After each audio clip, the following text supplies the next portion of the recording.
Se todo mês a sua TPM vem acompanhada com um combo de inchaço, irritação, compulsão por doce, mastalgia e cólica, esse vídeo é para você. E hoje eu vou te mostrar como a alimentação e a suplementação podem te ajudar nesse período que é difícil para todas as mulheres. E eu te entendo. Eu sou Isabela, sou nutricionista e hoje nós vamos falar um pouquinho mais sobre alimentação saudável. Os principais sintomas da TPM para a maioria das mulheres são irritabilidade, cólica, compulsão alimentar, principalmente por doce, mastalgia, a gente tem muitas vezes insônia, constipação ou diarreia, dependendo do caso, irritação, aquela vontade muitas vezes de nem vou falar o quê. Mas é um período que tem muitas mudanças hormonais que podem aumentar esses sintomas. Então, eu queria explicar rapidamente para vocês o que acontece para que fique mais claro. Então, nesse período, nós temos a queda do estrogênio e automaticamente uma menor atividade da serotonina, que é um hormônio que regula o humor, a ansiedade e até o sono. Além disso, o estrogênio ele também aumenta a dopamina, que é aquele hormônio da motivação. Então, quando ele está mais baixo, a gente pode também ter uma menor ação da dopamina. Na TPM é o momento que acontece o pico da progesterona, e a progesterona ela pode aumentar a acne, ela pode aumentar a retenção de líquido, também diminui os níveis de serotonina. Então, gente, a serotonina ela fica bem desfalcada nesse período. Nós podemos pensar em suplementação e uma alimentação que vai nos ajudar a aumentar a atividade e os níveis de serotonina. A gente ter hábitos mais saudáveis nesse período vai ser de extrema importância, porque o nosso corpo está inflamado. Então, quanto mais a gente inflamar, quanto mais alimentos não saudáveis a gente oferecer, mais a gente vai estar inflamando o corpo. E com mais inflamação, a gente pode ter um aumento dos sintomas. Tem estudos, gente, mostrando que mulheres que se exercitam têm menos sintomas do que mulheres que não se exercitam. Todo mundo sabe que a TPM é um momento que geralmente a gente fica com mais fome ou com mais vontade de comer doce. Nunca, né, teve a vontade de comer uma barra de chocolate inteira no período da TPM, que atira a primeira pedra, né? Então, por isso a gente tem que ser inteligente nas nossas escolhas alimentares. Então, a gente deve sim comer bons carboidratos, porque o carboidrato ele pode ajudar nessa produção de serotonina, né? Mas os carboidratos certos, carboidratos complexos, então tubérculos, né, batata, aipim, inhame, os grãos, né, arroz com feijão, arroz com lentilha, são ótimas formas de a gente incluir bons carboidratos, as frutas, pães de boa qualidade, né, e evitar ao máximo os ultraprocessados e farinhas refinadas, porque esses alimentos eles dão um pico de insulina e isso pode também aumentar a inflamação, aumentando assim os sintomas não muito desejados. Um ponto importante de a gente pensar é no triptofano. O triptofano ele é o precursor da serotonina, né, que é esse neurotransmissor que ajuda a regular nosso humor, nossa ansiedade.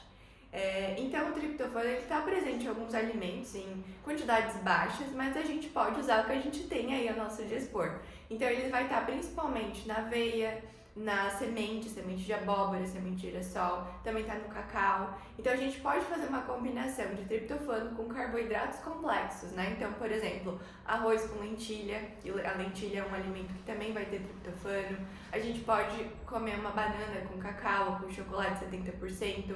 A gente pode usar, por exemplo, a aveia também, que é rica em triptofano, num bolinho, né? Então, são formas de a gente ir acrescentando esse nutriente no nosso dia, na nossa alimentação no geral. Então a gente pode adicionar em várias refeições, no almoço, no lanche, no café da manhã, com esses alimentos que eu falei. Também pode pensar no magnésio, que é um nutriente que pode estar em falta nesse período. Então a gente pode ali caprichar nas folhas verdes escuras, como couve, como agrião, como rúcula. A gente pode também colocar ele através da semente de girassol, semente de abóboras, castanhas, aveia, chocolate 70%, né? São formas de a gente acrescentar pequenas doses de magnésio durante o dia. O magnésio, ele além de ajudar na ansiedade, ele também tem um papel intestinal legal. Então, para quem sofre de constipação nesse período, ele pode ser um nutriente importante para ajudar nesse processo.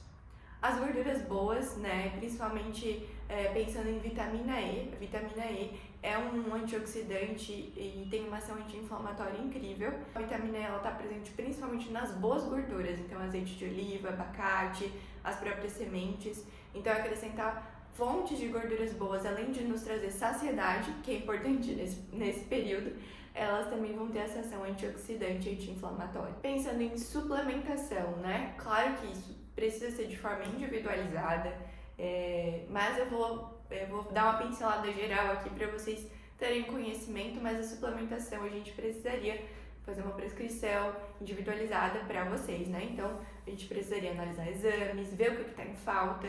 Às vezes, um dos nutrientes importantes vai estar em falta, a gente precisa de doses maiores, ou outros a gente não vai precisar colocar, que já estão bons.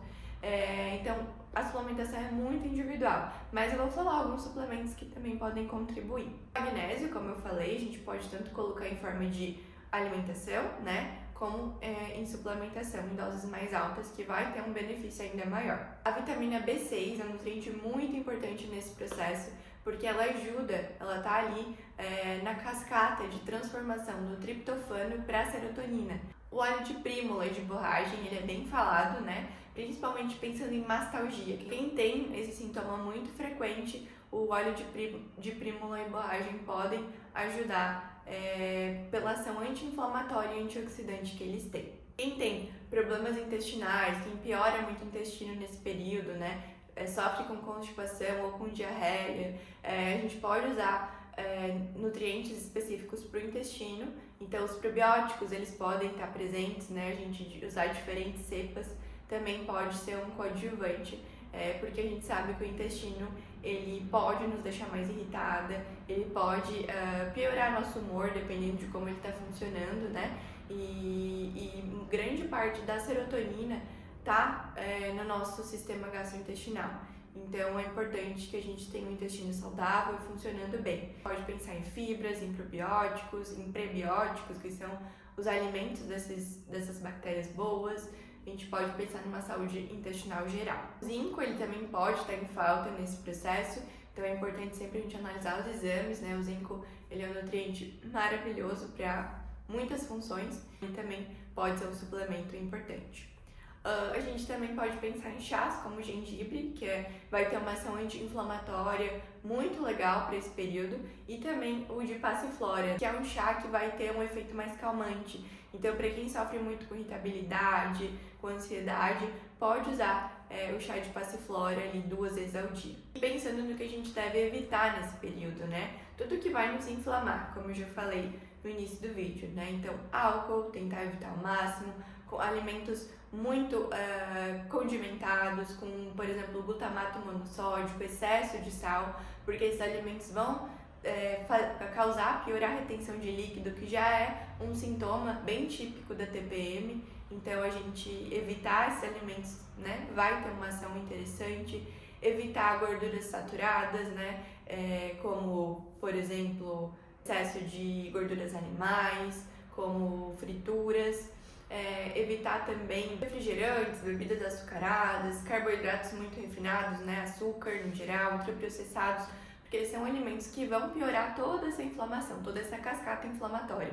Então, nossa ideia, nossa função com alimentação e suplementação é a gente desinflamar nosso corpo para melhorar os sintomas. Então, a gente não vai ter como melhorar sintomas se nosso corpo estiver inflamado. Eu sei, gente, que a TPM ela realmente pode impactar de uma forma muito negativa os nossos dias, nossa produtividade, nossa motivação, nossa força nos treinos, nossas escolhas alimentares, nosso sono, nossa forma de lidar com as situações e com as pessoas. Então, por isso que a gente faz o nosso máximo para melhorar esses sintomas é de grande importância para que a gente possa ter dias mais leves. Então, para finalizar, a gente ter uma alimentação balanceada nesse período, né, com as escolhas alimentares certas, junto com uma suplementação individualizada para vocês, né, com as suas necessidades, junto com o autoconhecimento de quais são os principais sintomas que eu tenho, né, quais são as minhas principais queixas, a gente consegue fazer o máximo para controlar esses sintomas de TPM. Então, se você gostou desse conteúdo, ele te ajudou de alguma forma, não esquece de deixar o like, de se inscrever no canal e de compartilhar com aquela amiga que também sofre com esses sintomas bem chatinhos de TPM. Beijo!